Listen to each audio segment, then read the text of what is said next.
Memorias del conflicto armado, la masacre de Segovia, Antioquia, 1988. Estudiante Isabel Cristina Artunduaga Rojas, Cátedra de Paz. Masacre de Segovia, Antioquia, 34 años después. El 11 de noviembre de 1988, hace 34 años, sucedió una de las peores masacres de la historia del conflicto armado colombiano. Ese día un grupo de paramilitares ejecutó un plan de exterminio en el municipio antioqueño de Segovia. El episodio dejó al menos 46 muertos y 45 heridos. La inmensa mayoría de las víctimas fueron civiles. La masacre ocurrió un viernes de un fin de semana festivo, 3 años después de la conformación del partido político Unión Patriótica, que nació de los acuerdos de paz de las FARC con el gobierno de Belisario Betancur.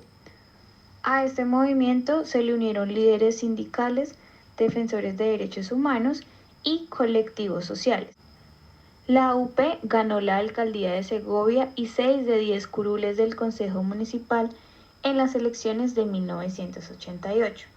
Esta victoria política incomodó a Fidel Castaño, terrateniente de la zona, quien había jurado vengar la muerte de su padre ejecutado por las FARC.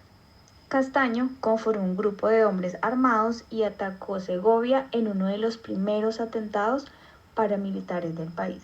Financiados por el narcotráfico, los paramilitares tuvieron acceso a armas, uniformes y entrenamiento militar. Llegaron al pueblo con listas y ejecutaron asesinatos selectivos de personas desarmadas. El objetivo era eliminar a todos los simpatizantes de la Unión Patriótica.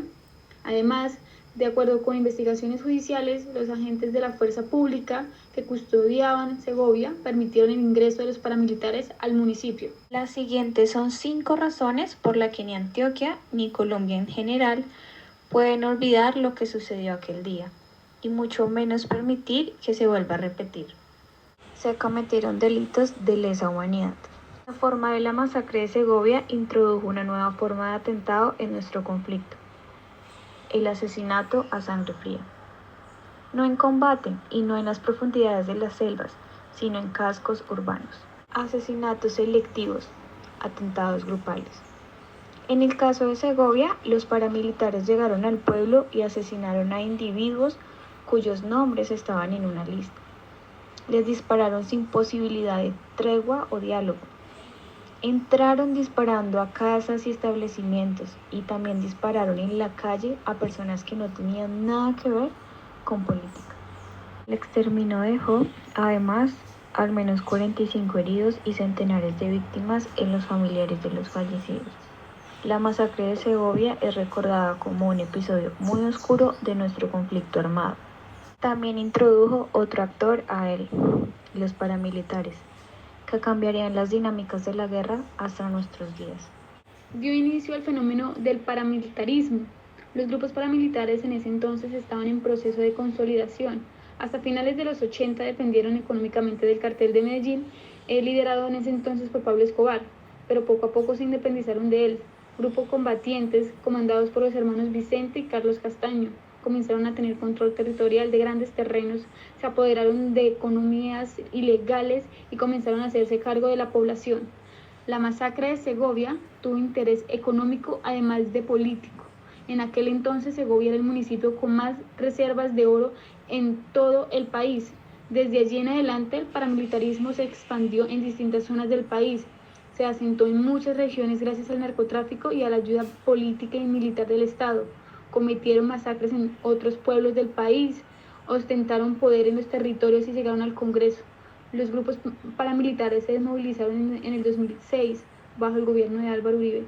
Sin embargo, aún hoy existen algunos grupos reductos que se reconocen como paramilitares. Estos, como las autodefensas gaitanistas de Colombia o las llamadas Águilas Negras o los caparrapos, cometen delitos a lo largo del país. Abrió las investigaciones por parapolítica. Una investigación judicial por la masacre de Segovia destapó una realidad en 2010. Además de los responsables directos de la masacre, algunos políticos se beneficiaron de ella.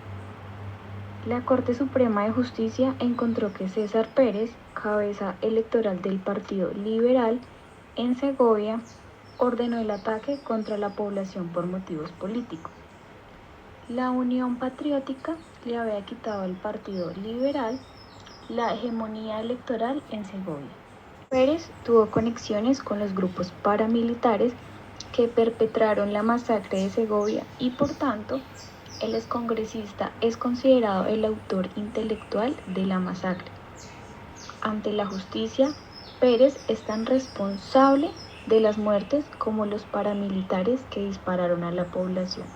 Este fue uno de los muchos escándalos de parapolítica que Colombia vivió en la primera década de los 2000. Estas personas son políticos de distintos cargos que se aliaron con grupos paramilitares y patrocinaron, omitieron o permitieron todas sus actividades. Concejales, alcaldes, congresistas, la lista es larga. Algunos están recluidos en cárceles. Otros ya salieron de sus cárceles 4 o 5 años después de su condena por una buena conducta. Supuestamente, porque ahora, con la última posición de la Corte Suprema de Justicia, las penas por parapolítica son más largas, pues antes el delito sindicado al político era solo concierto para delinquir, mientras que ahora también se sindican delitos por homicidio agravado. Los políticos que incidieron en el conflicto armado colombiano será otro capítulo que la Jurisdicción Especial de Paz, la JEP, deberá escuchar, para así revelar verdades del conflicto y ofrecer reparación a sus víctimas. Más de 70 congresistas, entre otros miembros del Estado, han sido condenados por parapolítica en los últimos 10 años. Asimismo, muchas de las víctimas de Segovia, Antioquia, han declarado que el Estado fue cómplice. No solo hubo políticos implicados en la masacre de Segovia. Según investigaciones de la época, el ejército permitió la masacre.